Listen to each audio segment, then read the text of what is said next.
Lindsay Custodio gustong magdemanda sa kanyang asawa na si Frederick.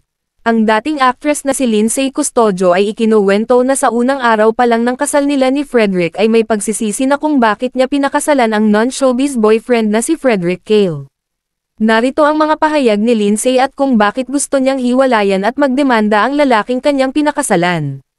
Nag-insist siyang pumunta kami sa bangko after the church wedding ceremony.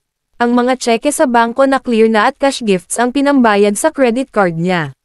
Nung nasa bangko na kami, bigla akong tinawag ng teller. Sabi niya, "Miss Lindsay, ito pa po yung sa account ninyo." Bigla ipina-open ni Frederick, nagtanong siya sa teller kung may personal account under my name.